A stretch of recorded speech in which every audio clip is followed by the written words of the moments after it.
सभी बच्चों का आज की क्लास के अंदर स्वागत है। आज की क्लास में हम डिस्कस करेंगे क्लास 9th का चैप्टर जिसका नाम है सरफेस एरिया एंड वॉल्यूम। उसका छठा लेक्चर है जिसमें डिस्कस किया जाएगा volume of cone and sphere और हेमिस्फीयर भी। देखो, पहले मैं आपको वॉल्यूम करा चुका हूं क्यूब का, क्यूबॉइड का और सिलेंडर का, है ना। उसके बाद हमारी दो तीन फिगर और बचती हैं, एक तो कोन और स्फीयर, और स्फीयर का ही छोटा भाई है हेमिस्फीयर। तो चलो इनके वॉल्यूम की बात करते हैं। आगे बढ़ने से पहले मैं आपको बता दूं, डिस्क्रिप्शन में टेलीग्राम का लिंक है, उस लिंक पर क्लिक करके आप हमारे चैनल को ज्वाइन कर सकते हैं, जहां पर आपको जो भी हम रोजाना पढ़ाते हैं उसकी पीडीएफ आसानी से मिलती रहेंगी। तो उसको ज्वाइन करना बिल्कुल ना भूलें। आगे बढ़ते हैं और सीखते हैं वॉल्यूम ऑफ कोन के बारे में। तो पहले थोड़ा सा मैं आपको कोन के बारे में रिवाइज करा देता हूं। जो हम डिस्कस करेंगे कोन, वो डिस्कस करेंगे राइट सर्कुलर कोन के बारे में। देखो, अभी जो कोन है आपकी इस तरह की फिगर होती है ना। इस कोन के अंदर भी हम डिस्कस करेंगे राइट सर्कुलर कोन के बारे में। अभी राइट सर्कुलर कोन क्या होता है? देखो, वैसे आपको नीचे जो फिगर दे रखी है इससे क्लियर हो गया होगा कि इसमें कौन सा राइट सर्कुलर है। ठीक है, ये वाला आपका राइट सर्कुलर है। देखो, कोन ये तीनों हैं, कोन आपके ये तीनों हैं, लेकिन हम जो पढ़ेंगे वो सिर्फ राइट सर्कुलर के बारे में पढ़ेंगे। और इसका नाम राइट सर्कुलर क्यों है, पहले ये समझते हैं। देखो, राइट शब्द इसलिए आया है क्योंकि अगर आप इसके वर्टेक्स से इसके इस पॉइंट को ज्वाइन करेंगे, सर्कल के मिड पॉइंट को, तो ये वाली जो लाइन है वो इसके बेस पर परपेंडिकुलर ही पड़ेगी। इसीलिए वहां से राइट वर्ड आया है, परपेंडिकुलर की वजह से। और सर्कुलर इसलिए आया है क्योंकि नीचे क्या बनेगा, हमेशा इसके बेस में नीचे सर्किल होना चाहिए। आपके ये दो जो एग्जाम्पल है ये राइट सर्कुलर के एग्जाम्पल नहीं है। जैसे यहाँ पे सर्कल नहीं है, और दूसरा ये आपका अगर यहाँ से परपेंडिकुलर ड्रॉ करोगे इसके बेस पर, या इसको इससे ज्वाइन करोगे तो परपेंडिकुलर नहीं बनेगा, ये एंगल कुछ और बनेगा। ठीक है, तो जब भी हम कोन की बात करेंगे तो कोन का मतलब होगा हमेशा राइट सर्कुलर कोन से, जिसका वर्टेक्स इसके जो सेंटर है इसके ठीक ऊपर है, और नीचे क्या है, नीचे आपका सर्कल है। तो चलिए डिस्कस करते हैं वॉल्यूम ऑफ कोन के बारे में। यानी कि कोन के अंदर अगर आपका कोन सॉलिड है तो कितना कंटेंट उसके अंदर भरा हुआ है, कितनी जगह उसने 3D स्पेस में घेरी हुई है, और अगर कोन आपका हॉलो है तो कितना पानी उसके अंदर आप भर सकते हो। तो देखो, आप क्या करो, आप एक कोन लो, और जैसा कोन लिया है ठीक वैसा ही आप क्या करो, जितनी इसकी रेडियस है उतनी ही रेडियस का, और जितनी इसकी हाइट है उतनी ही हाइट का एक सिलेंडर लो, है ना। जितनी कोन की रेडियस और हाइट है उतनी ही रेडियस और हाइट का एक सिलेंडर लो, और इसके अंदर क्या करो, पानी भरो। ये अंदर से खोखला होना चाहिए, ठीक है। इसके अंदर से पानी भरो, और पानी भर के इसके अंदर डाल दो। तो आप ये देखोगे कि इसके अंदर जो पानी आया है, इसकी हाइट आई है, ये करीब 1/3 हाइट आएगी, है ना। ये आप नाप कर देख सकते हो प्रैक्टिकली कि 1/3 हाइट तक ये आपका सिलेंडर के अंदर पानी आ जाएगा। फिर दोबारा से इसमें पानी भरो, दोबारा से इसके अंदर मिला दो, तो 2/3 तक आ जाएगा। और तीसरी बार जब आप पानी लेकर इसके अंदर भर दोगे तो ये पूरा का पूरा भर जाएगा। आप हमेशा ऐसा कर सकते हो, सेम हाइट और रेडियस के कोन और सिलेंडर लेना। हमेशा ऐसा होगा कि कोन से 3 बार में आपका सिलेंडर पूरा पूरा भर जाएगा। इसका मतलब यह है कि जो आपका सिलेंडर का वॉल्यूम है वो कोन के वॉल्यूम का 3 टाइम्स है, 3 गुना है। या उल्टा कहें कि जो कोन का जो वॉल्यूम है वो सिलेंडर के वॉल्यूम का 1/3 है ना। तो यहीं से हमने फॉर्मूला निकाला है वॉल्यूम ऑफ कोन का, 1/3 ऑफ ये सिलेंडर का वॉल्यूम है ना πr²h, इसका 1/3 कर दिया, 1/3 ऑफ πr²h। ओके, इस फॉर्मूले को आप लोग याद रखना, ये फॉर्मूला काफी काम आएगा, इसके ऊपर बेस में काफी सारे सवाल करेंगे आगे जाके। तो चलो सीधा सवालों पे आ जाते हैं। जैसे क्वेश्चन ये दिया है, the height and the slant height of a cone are 21 centimetre and 14 centimetre. Sorry, ये आपका इंटरचेंज है, ये आपका 21 सेंटीमीटर है, ये 14 सेंटीमीटर है respectively. Find the volume of the cone, cone का वॉल्यूम बताना है। तो देखो कोन के वॉल्यूम, कोन का आपको क्या क्या दे रखा है, हाइट और स्लैंट हाइट। हाइट कितनी है इसकी, हाइट है 14 और स्लैंट हाइट है 21। ओके, ये L है 21, H है 14 और वॉल्यूम पूछा है। तो देखो वॉल्यूम का फॉर्मूला क्या होता है, ये होता है ना 1/3 पाई आर स्क्वायर एच, कोन का वॉल्यूम। और इसमें R तो हमारे पास है नहीं, तो R कैसे निकाला जाए, है ना। तो हमें ये पता है कि इस R, H और L में क्या रिलेशन होता है, ये रिलेशन होता है L square equal to R square plus H square. L कितना है 21, R कितना है R स्क्वायर, H कितना है 14। तो देखो यहां से R स्क्वायर की वैल्यू कितनी आ गई, ये 21 स्क्वायर माइनस 14 स्क्वायर। अच्छा देखो ए स्क्वायर माइनस बी स्क्वायर का फॉर्मूला बनना है ना ये, तो ए स्क्वायर माइनस बी स्क्वायर का फॉर्मूला क्या होता है, आप लोगों ने पढ़ा होगा ये वाला, ए स्क्वायर माइनस बी स्क्वायर। इसके ऐसे फैक्टर कर सकते हो ना, ए माइनस बी इंटू ए प्लस बी। ए माइनस बी आपका ये है और ए प्लस बी आपका ये है। 21 में से 14 गए तो 7 और 21 और 4 7 35, तो 7 इंटू 35 वैल्यू आ गई आर स्क्वायर की। अब आप क्या करो, सबकी वैल्यू यहां पे रख दो, तो 1/3 पाई आर स्क्वायर और H है 14। देखो ये आपका 7 से ये 5 टाइम्स गया, सॉरी ये 7 इंटू 30, अच्छा इस 7 से 7 ही कट जाएगा, इसकी पूरे को काटने की जरूरत नहीं है, 7 से 7 ही काट दो। ओके, अब इसमें मल्टीप्लाई करनी है, तो देखो 22 की 35 में मल्टीप्लाई करेंगे, 70 70 70 777 इंटू 14 अपॉन 3।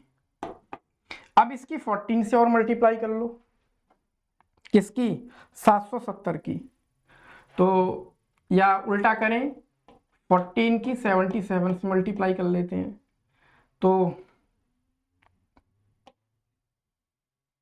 14 सत्ते 98, 14 सत्ते 98, 8 9 8 17 के साथ हासिल लगी 1078 1078 और एक जीरो देखो इसके पीछे था यहाँ पे ये वाला, वो जीरो लगा दिया और डिवाइड बाय 3। आगे सॉल्व करना चाहो आगे भी सॉल्व कर सकते हो, आप इसको फ्रैक्शन में मिक्स फ्रैक्शन में बदल सकते हो, चाहो तो डेसिमल भी लेकर आ सकते हो, चाहे तो यहाँ पर भी छोड़ सकते हो, ठीक है।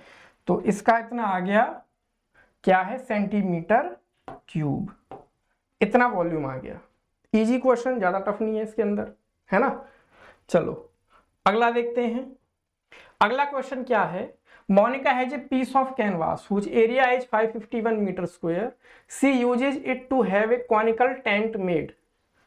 मोनिका के पास एक पीस ऑफ कैनवास है जिसका एरिया 551 मीटर स्क्वायर है, ओके, और वो इससे क्या चाहती है, वो इससे कॉनिकल टेंट बनाना चाहती है, okay, with a base radius 7 metre, base की radius 7 metre, assuming that all the stitching margins and the wastage incurred while cutting amounts to approximately 1 metre square. जब आप इसको बनाओगे तो कुछ काटा पीटी में काफी सारा आपका जो ये कैनवास है ये बेकार भी हो जाएगा, है ना। तो कितना बेकार होगा, तो बता दिया है कि 1 मीटर स्क्वायर आपका बेकार हो गया। फिर कहा है find the volume of the tent that can be made with it. तो टेंट का वॉल्यूम बताओ जो आप इसके साथ बना सकते हो, ओके। तो टेंट का वॉल्यूम जो आप इसके साथ बना सकते हो वो कितना आएगा, उसको निकालने के लिए देखो क्या क्या करना पड़ेगा। उसके वॉल्यूम निकालने के लिए वॉल्यूम का फॉर्मूला ये है ना 1/3 पाई आर स्क्वायर एच। हमें आर पता करनी पड़ेगी, अच्छा आर हमें पता है 7 है, एच पता करना पड़ेगा, एच नहीं पता है। ओके, और गिवन क्या क्या है आपका, कितना कपड़ा है जो कैनवास बनाने में यूज होगा, है ना। तो देखो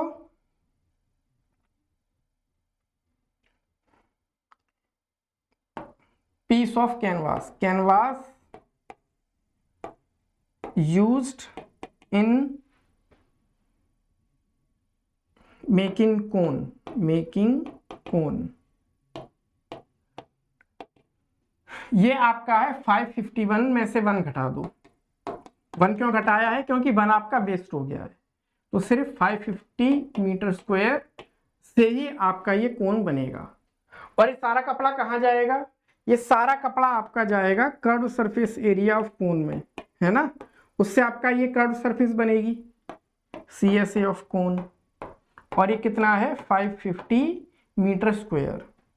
अच्छा, कर्व सरफेस एरिया का फॉर्मूला क्या होता है, इसका फॉर्मूला ये होता है ना पाई RL, तो ये है 550। इसको सॉल्व कर लेते हैं, पाई 22/7 R 7 L नहीं पता इक्वल टू 550। 7 से 7 कैंसिल आउट, तो L कितना आया 550, 22 डिवाइड मल्टीप्लाई में है, घर आके डिवाइड में आ जाएगा।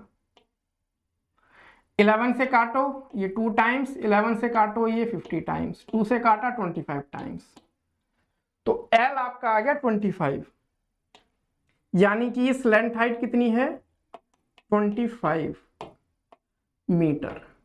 ओके, और ये हाइट कितनी है ये नहीं पता, और रेडियस है इसकी 7।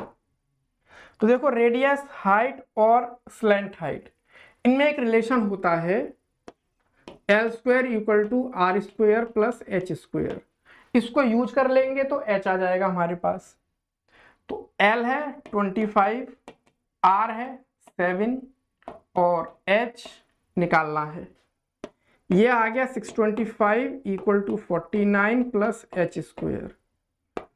तो H² आया 625 माइनस 49, 625 में से 49 जाएगा, बचेगा 576। H आया स्क्वायर रूट ऑफ 576, 576 का स्क्वायर रूट है 24, तो H भी कितना आ गया 24 मीटर। ओके, अब निकालना है वॉल्यूम। अब सारी क्वांटिटी हमारे पास आ चुकी हैं, R आ गया है, H आ गया है, तो वॉल्यूम आसानी से आ जाएगा। कितना आया volume of cone 1/3 pi R² H, तो 1/3 पाई R, R निकाला है कितना 7 स्क्वायर H, H है 24, 7 से 7 कैंसिल आउट, ये आपका 8 बार कैंसिल आउट, 7 8 जा 56, तो 22 इंटू 56, 56 को 2 से मल्टीप्लाई कर लेते हैं, 56 दूनी 112, 56 दूनी 112, 2 3 2 1, 1 2 3 2 मीटर क्यूब। ओके, क्योंकि हमारा जो यूनिट थी वो मीटर के अंदर दे रखी थी, इसीलिए मीटर क्यूब वॉल्यूम निकालने में। आई होप आपको एक क्वेश्चन समझ में आ गया होगा, ज्यादा टफ नहीं है। बस अंतर क्या किया है पिछले सवालों से, आपको R और H डायरेक्टली ना देकर इनडायरेक्टली निकलवाने के लिए कहा गया है। आपको कर्व सरफेस एरिया दे दिया है, उसकी हेल्प से आप L निकाल लेंगे, L की हेल्प से H आ गया, H पता है, R पता है, वॉल्यूम आ गया, है ना। चलो एक और क्वेश्चन देखते हैं। इस क्वेश्चन में कहा है a right triangle ABC with sides 5 centimetre, 12 centimetre and 13 centimetre, okay, is revolve about the side 12 centimetre. एक राइट ट्रायंगल है आपके पास,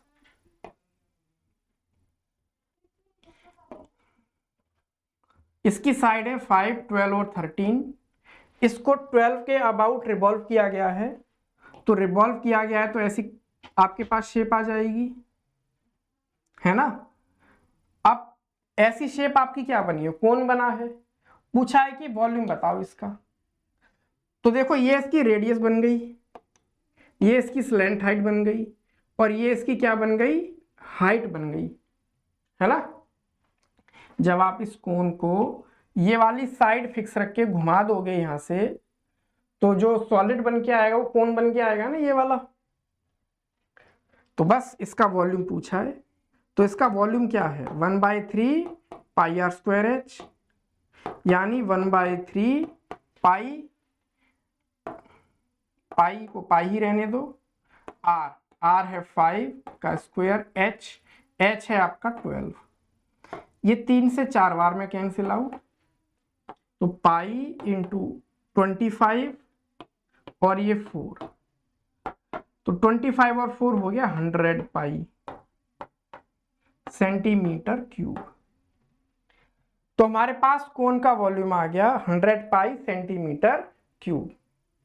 क्लियर हो रहा है, ये ज्यादा टफ तो नहीं है। अच्छा देखो, अगर हो सकता है कि वो जरूरी नहीं है कि इसको फिक्स रख के इसको ही घुमाया जाता, है ना। ऐसा भी हो सकता था कि इसको फिक्स रख के, इसको फिक्स रख के ऐसे घुमा देते, तो हमारे पास क्या बनता, तो हमारे पास ये वाली फिगर बन जाती, तब हमारा कोण ऐसे आ जाता, है ना। तो इसकी हाइट और रेडियस बदल जाती, तब इसकी हाइट हो जाती 5, रेडियस हो जाती 12, ये 12 ये 5।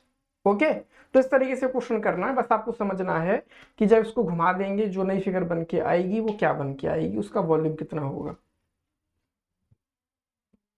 अगला देखो क्वेश्चन, अगले में कहा है the volume of A right circular cone is 956 centimetre cube.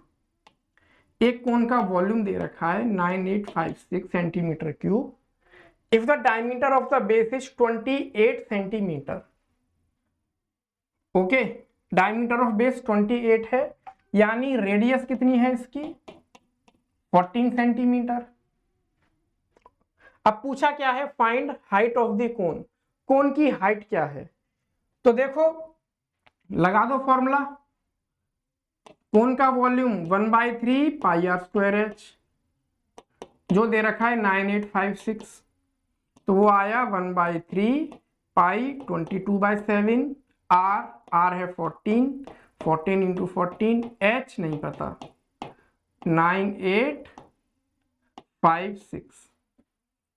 Okay, 7 से ये आपका 2 बार में गया, h निकालना है, तो h आपका क्या आ जाएगा 9856, 3 उधर आके मल्टीप्लाई में, डिवाइड बाय 22, ये 2 और ये 14। इसको सॉल्व करना है, तो सॉल्व करने के लिए इसको डिवाइड कर लेते हैं। जैसे आप इसको किससे काट सकते हो, 11 से काट दो, 11 से आपका 2 बार में गया, और 11 से इसको काटेंगे तो ये पहले 8 बार में जाएगा, 10 बचेगा, 108, फिर 11 में 99, आपके कितने बच गए, देखो 11 से डिवाइड कर लेते हैं इसको, 9856 को, पहले ये आपका जाएगा 8 बार में 88, 0 ये, फिर ये 5 है आपका 105, फिर ये आपका जाएगा 9 बार में 99, फिर आपका बचा 66 यानी 6 बार 896। अब आप इसको 2 से भी डिवाइड कर सकते हो, तो 2 से ही आपका जाएगा 2 चौक 8, 2 चौक 8, 2 अट्ठे 16, फिर आप इसको और 2 से डिवाइड कर सकते हो, 2 से ये 7 बार में गया, 2 से ये 224, और 7 से डिवाइड कर सकते हो, तो 7 एकम 7, 7 दूनी 14, 6 बचे नहीं, 22 में से 14 गए नहीं, सॉरी 7 या 21, और 1 बचा, 7 दूनी 14, और 2 यहाँ पे बचा है, तो ये 16 आ गया। तो h कितना आया आपका 16 आ गया, ठीक है, ये हटा देते हैं।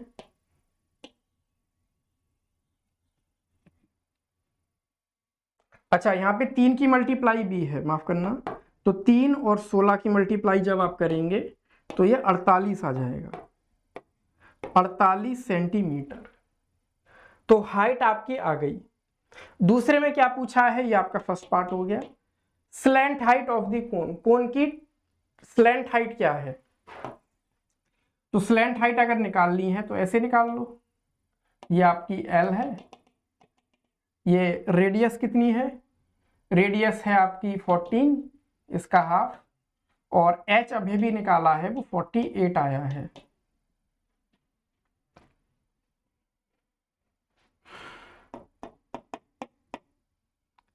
तो देखो L निकाल लो, L square equal to R square plus H square, R है 14, H है 48। ओके, ये सॉल्व करना है। अब देखो, आप चाहो तो डायरेक्ट कैलकुलेशन भी कर सकते हो, उससे भी सॉल्व हो जाएगा, लेकिन एक छोटी सी बात आप ऑब्जर्व करो, यहाँ पे भी 14 का स्क्वायर, यहाँ पे 48 का स्क्वायर है, दोनों नंबर आपके इवन हैं। तो दोनों नंबर अगर आपके इवन है तो आप क्या कर सकते हो, यहाँ से 2 का स्क्वायर कॉमन ले सकते हो और यहाँ से भी 2 का स्क्वायर कॉमन ले सकते हो, है ना। 2 का स्क्वायर इसके पास भी है, 2 का स्क्वायर इसके पास भी है, तो मैं इसको ऐसे नहीं लिख सकता 2 इंटू 7 का होल स्क्वायर और इसको 2 इंटू 24 का होल स्क्वायर, यानी 2 का स्क्वायर इंटू 7 का स्क्वायर और 2 का स्क्वायर इंटू 24 का स्क्वायर। 2 का स्क्वायर कॉमन ले लिया, यहाँ पे बचा 7 का स्क्वायर और यहाँ पे बचा 24 का स्क्वायर। 2 का स्क्वायर, 7 का स्क्वायर हो गया 49 और 24 का स्क्वायर 576, ये दोनों मिलकर हो गए 625 और 625 होता है आपका 25 का स्क्वायर। 2 का स्क्वायर और 25 का स्क्वायर मिलकर हो गए 50 का स्क्वायर और ये हमारा आ रहा है L स्क्वायर। तो L हमारा क्या आ गया, 50 सेंटीमीटर। तो देखो L भी आ गया 50 सेंटीमीटर। तीसरा क्या पूछा है, curve surface area of the कोन, ये जो कोन है इसके कर्व सरफेस का एरिया कितना है। तो बस, तो इसका कर्व सरफेस एरिया कितना है, वो है पाई आर एल। तो पाई आर ये 14 और एल हमने अभी भी निकाला है 50।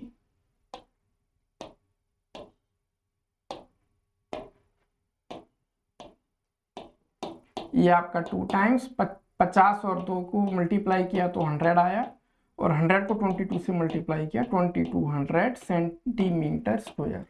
यूनिट किस में है, सेंटीमीटर में, यस, तो सेंटीमीटर स्क्वायर आ गया। तो देखो ये बड़ा प्यारा सवाल है, इस सवाल के अंदर इस तरह के सवाल एग्जाम में आने के काफी चांस है। क्यों? क्योंकि ये सवाल आपसे चीजों को सीधे ना पूछ के घुमा फिरा के पूछ रहा है। जैसे आपको दे रखा है सिर्फ वॉल्यूम दिया है और रेडियस दे रखी है या बेस डायमीटर दे रखा है, तो ऐसे केस में और फिर आपसे हाइट पहले निकलवाई है, स्लैंट हाइट निकलवाई है और फिर कर्व सरफेस एरिया निकलवाया है। डायरेक्ट कर्व सरफेस एरिया निकलवाता तो थोड़ा आपके लिए टफ पड़ जाता, तो भी आपको इसी तरीके से निकालना पड़ता, पहले हाइट फिर स्लैंट हाइट और फिर कर्व सरफेस एरिया। ओके, लेकिन चूंकि मकसद जो है सिखाने का है तो इसीलिए एक एक करके निकलवाया गया है। चलो आगे देखते हैं, आगे डिस्कस करते हैं वॉल्यूम ऑफ स्फीयर के बारे में। कोन का वॉल्यूम पढ़ चुके हैं, स्फीयर का वॉल्यूम यानी कि जो आपका बॉल जैसे ही फिगर होती है। तो मान लेते हैं हमारे पास कोई बॉल है या गोला है और हमें ये पता करना है कि इसका वॉल्यूम कितना है। वॉल्यूम यानी कि इसके अंदर कंटेंट कितना है, इसके अंदर अगर ये खोखला है पूरी तरह तो पानी कितना इसके अंदर आ सकता है। तो इसको करने के लिए आप एक एक्सपेरिमेंट करके देखो। एक एक्सपेरिमेंट क्या करो, एक बिल्कुल लबालब भरा हुआ बर्तन ले लो और उस बर्तन को जो है मतलब उसके नीचे एक बड़ा सा बर्तन लगा दो, ठीक है, और जिसका आपको वॉल्यूम निकालना है उस बॉल को धीरे से इसके अंदर, इस लबालब भले बर्तन के अंदर डालना शुरू कर दो, ठीक है, इसके अंदर डाल दो और डालते डालते क्या होगा, ये पानी बाहर निकलेगा, है ना। तो जो पानी बाहर निकल रहा है इसको ऐसे इकट्ठा कर लिया इसके अंदर, और फिर ये वाला जो पानी है इसको आप अलग से मेजर कर लो, कोई लीटर ले लो या जो भी आपके पास बर्तन है उसमें डालकर देख लो कि कितना लीटर है। तो जितना ये आपका इस पानी का वॉल्यूम है जो बाहर निकला है, जो हमने इसके अंदर डाला है, उतना ही आपका बॉल का वॉल्यूम होगा, है ना। और एक तो आपने इसका ये मेजर कर लिया वॉल्यूम कितना आया है, इसको फिर मीटर क्यूब में बदल देना, क्योंकि यहां से लीटर में मिलेगा अगर आपका जो बर्तन है वो लीटर का है तो। फिर आप कैलकुलेट करना 4/3 पाई आर क्यूब। क्या कैलकुलेट करना? 4/3 पाई आर क्यूब। और देखना क्या 4/3 पाई आर क्यूब और इसका जो वॉल्यूम है क्या एक दूसरे के काफी क्लोज हैं? तो ये देखने में आएगा एक दूसरे के वो काफी नजदीक हैं। जितना ज्यादा एक्सपेरिमेंट आप एक्यूरेटली करोगे और जितना ज्यादा इसकी कैलकुलेशन अच्छे से करोगे उतना ज्यादा ये एक दूसरे के क्लोज आपको दिखेंगे। एक्चुअली में जो स्फीयर का वॉल्यूम होता है उसका फॉर्मूला ही यही है 4/3 पाई आर क्यूब। ओके, तो ये तो हो गई देखो पूरे स्फीयर की बात, पूरे स्फीयर में जगह कितनी है 4/3 पाई आर क्यूब। क्या हो अगर मैं स्फीयर को बीच में से आधा काट दूं और हेमिस्फीयर बना दूं, तो हेमिस्फीयर का वॉल्यूम क्या आ जाएगा? स्फीयर के वॉल्यूम का आधा, तो इसका आधा कर दो, तो 4/3 का आधा किया तो 2/3 आ गया, है ना। तो हेमिस्फीयर के वॉल्यूम का फॉर्मूला भी आप लोग याद रखना, जो क्या है 2/3 पाई आर क्यूब। आगे इसके सवाल करेंगे, उसके अंदर ये दोनों फॉर्मूले यूज होंगे, स्फीयर के वॉल्यूम के और हेमिस्फीयर के वॉल्यूम के। ठीक है, चलो सवाल देखते हैं। जैसे पहला सवाल ये है, find the volume of the sphere of radius 7 centimetre. एक स्फीयर है उसका वॉल्यूम निकालना है जिसकी रेडियस है 7 सेंटीमीटर। तो देखो वॉल्यूम का फॉर्मूला क्या होता है, ये होता है ना 4/3 पाई आर क्यूब, यानी 4/3 पाई आर, आर है 7 का क्यूब, बस 4/3 पाई, पाई की वैल्यू रख देते हैं, कितनी है 22/7 अप्रोक्सीमेट वैल्यू, और 7 × 7 × 7, ये 7 से 7 कैंसिल आउट, ये आया 22 और 4 की मल्टीप्लाई 88, और ये 49 डिवाइड बाई 3। 49 को 88 से मल्टीप्लाई करना है तो मल्टीप्लाई कर लो,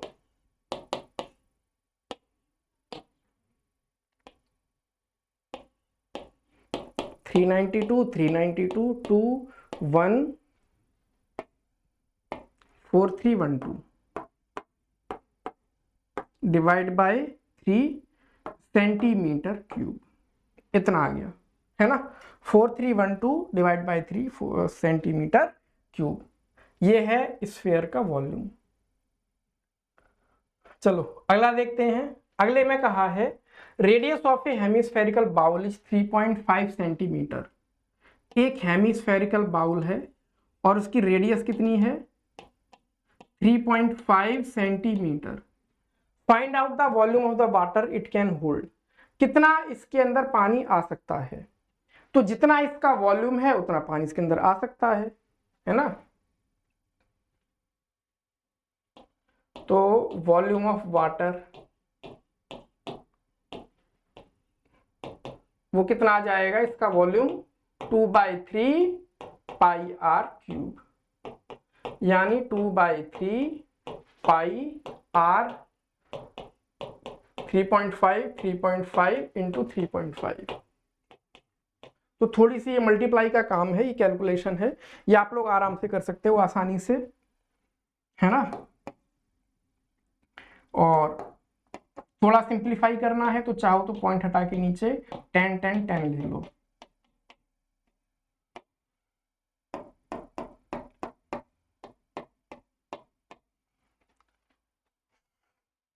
इसको आप कैलकुलेशन बाद में घर पे कर लेना, ठीक है। मेन मकसद ये बात बताने का है कि हेमिस्फीयर का वॉल्यूम कितना होता है, उसको कैलकुलेट कैसे किया जाता है। मेन मकसद ये नहीं है कि लंबी लंबी कैलकुलेशन करके आपका और अपना टाइम वेस्ट किया जाए। चलो एक सवाल और देखते हैं।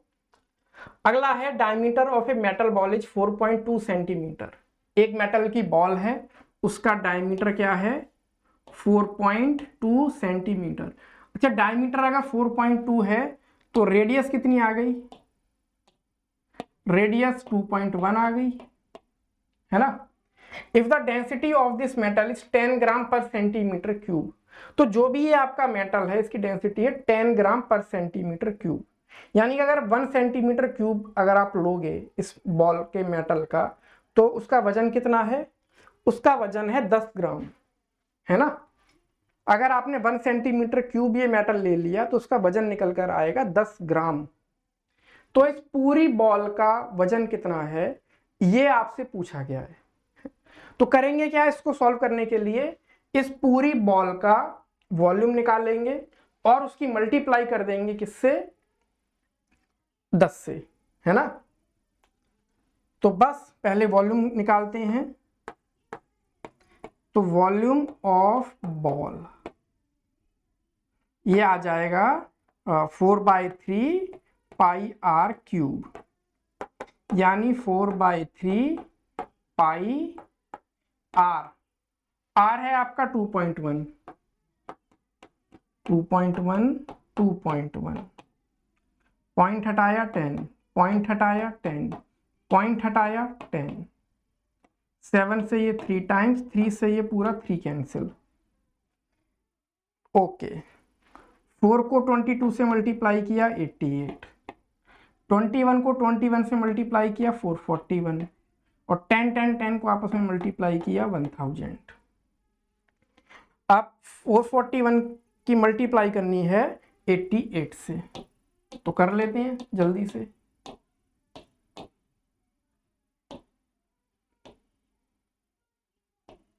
थ्री 528,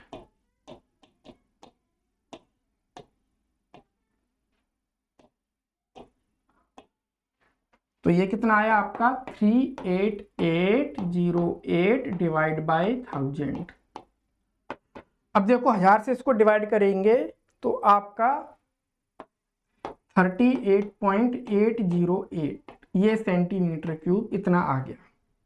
ठीक है, 1000 से डिवाइड करना है तो आप क्या करोगे, 3 कदम के बाद पॉइंट आपका 3 कदम बाद पॉइंट जो आपका है वो 3 कदम आ जाएगा लेफ्ट की तरफ, तो 1 2 3 इधर आ गया। आई होप आपको एक क्लियर हो गया होगा। तो आसान सा सवाल हो गया। एक और देखो, एक और देखते हैं। इसमें कहा है 27 solid iron spheres each of radius r and surface s are melted to form a sphere with surface area s dash। आपके पास 27 स्फीयर हैं छोटे छोटे, ये वाले, ओके। और कितने हैं ये आपके 27 हैं, और आपने इनको पिघलाकर एक नया स्फीयर बना दिया है जिसकी रेडियस कितनी है r डैश है और सरफेस एरिया s डैश है। इनकी रेडियस r है छोटे छोटों की, और इनका सरफेस एरिया s है, तो इसका सरफेस एरिया s है। पूछा है radius r dash of the new sphere, ये जो r डैश है इसकी वैल्यू क्या है। और सेकंड क्वेश्चन में पूछा है ratio of s and s dash. तो चलो इसको सॉल्व करते हैं एक एक करके। r डैश पूछा है तो r डैश निकालना है। अच्छा एक बात देखो, आपके 27 स्फीयर से बड़ा स्फीयर बनाए ना, यानी जितना इसका वॉल्यूम है उतना ही इसका वॉल्यूम है ना। तो बस इस चीज को यूज करेंगे, volume of 27 sphere equal to volume of big sphere.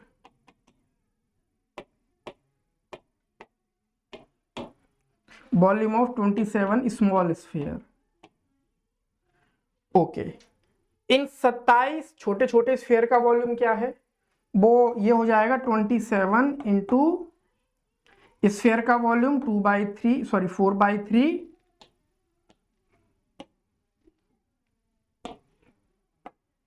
Pi R cube, और बड़े वाले का वॉल्यूम 4/3 पाई आर डैश का क्यूब, है ना। 4/3 से 4/3 कैंसिल, पाई से पाई कैंसिल, 27। अच्छा आर डैश निकालना है तो क्यूब रूट चढ़ा दो, है ना। तो आर डैश कितना आ जाएगा, 27 इंटू आर क्यूब की पावर 1/3, ये आ गया। 27 को लिख सकते हैं 3 की पावर 3 इंटू आर की पावर 3 और इसकी पावर 1/3। देखो ये आप इसको लिख सकते हैं 3 आर की पावर 3, है ना, 3 की पावर भी 3, आर की पावर भी 3 है, तो 3 आर की पावर 3 आ गया, और ऊपर बैठा है पावर 1/3, इनकी मल्टीप्लाई होगी, कट के 1 आ जाएगा, तो ये सिंपल आपका 3 आर आ गया। तो आर डैश की वैल्यू कितनी आ गई, 3 आर, है ना। यानी कि ये जो आपका बड़ा वाला स्फीयर है, इसकी रेडियस छोटे वाले स्फीयर की रेडियस से 3 गुना ज्यादा है। तो पहला क्वेश्चन हो गया, आर डैश निकल के आ गया। दूसरे में पूछा है ratio of S and S dash, है ना। तो एस और एस डैश का रेशियो पूछा है। तो एस क्या है, छोटे वाले स्फीयर का सरफेस एरिया, यानी कि 4πr², है ना। और एस डैश क्या है, बड़े वाले स्फीयर का सरफेस एरिया, ये पूछा है। 4 से 4 कैंसिल आउट, पाई से pi cancel out, r² upon r dash कितना है, आर डैश अभी अभी निकाला है, वो 3 आर आया है, तो 3 आर का होल स्क्वायर, तो r² अपॉन 3 आर का होल स्क्वायर 9 r², r² से r² कैंसिल आउट, तो 1/9। तो ये हमारे पास वैल्यू आ गई s और s डैश की 1/9। ठीक है, बड़ा आसान सवाल, ज्यादा कुछ नहीं करना था, जैसे जैसे कहता जा रहा है वैसे वैसे करते जाओ। बस हमें ये बात ध्यान रखनी थी कि चूंकि आपका ये बड़ा वाला स्फीयर छोटे वाले स्फीयर को पिघलाकर बना है, तो जितना इन सबका कंबाइंड वॉल्यूम है उतना इसके अकेले का वॉल्यूम है।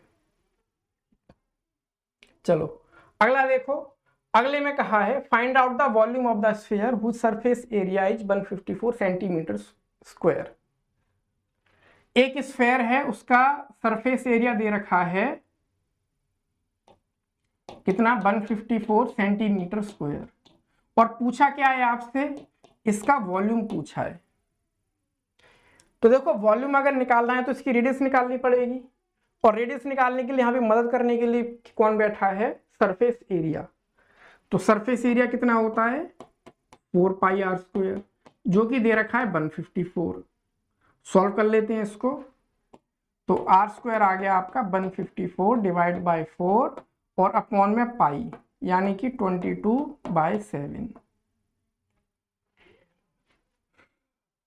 देखो इसको आप 2 से काटोगे 11 बार, 2 से काटोगे 77 बार। देखो ये आपका 11 से 7 टाइम्स कैंसिल आउट, तो 7 का स्क्वायर डिवाइड बाय 4, 4 को बोलते हैं 2 का स्क्वायर, इक्वल टू r²। तो r कितना आया, 7/रूट लेंगे तो ये आपका 7/2 आ जाएगा, तो 7/2 सेंटीमीटर, ये क्या आ गई, रेडियस। अब पूछा क्या है, वॉल्यूम, तो वॉल्यूम निकाल दो। तो वॉल्यूम कितना आया है, 4/3 pi R cube, 4/3 pi R, R है 7/2, अभी अभी कैलकुलेट किया है। 7 से 7 कैंसिल आउट, 2 2 जा 4 से 2 2 जा 4 कैंसिल आउट, 2 से ये आपका 11 टाइम्स कैंसिल आउट, कितना आया 49, और 49 को 11 से मल्टीप्लाई किया है तो 49 49, तो ये आपका आ जाएगा 9 13 5, है ना, 539, और डिवाइड में है 3, चाहो तो इसको यहीं पे छोड़ दो, सेंटीमीटर क्यूब। इजी क्वेश्चन, कुछ नहीं कहा है, बस सरफेस एरिया दे रखा है, जिसकी हेल्प से रेडियस निकाल ली और रेडियस की हेल्प से वॉल्यूम निकल आया, है ना। चलो एक और देखते हैं। बस अभी के लिए जो है इतना ही। जाते आते मैं अगेन याद दिला दूं, टेलीग्राम हम जरूर जुड़ जाइए हमसे टेलीग्राम पर, जिसका लिंक आपको डिस्क्रिप्शन में दिया गया है। अगर आप YouTube पर हमारी क्लास देख रहे हो तो आप चैनल जरूर सब्सक्राइब कीजिए, बेल आइकन भी दबा दीजिए। मिलते हैं अगली क्लास के अंदर। अच्छे से पढ़ाई करो, अच्छे से मौज करो, अच्छे से मस्ती करो।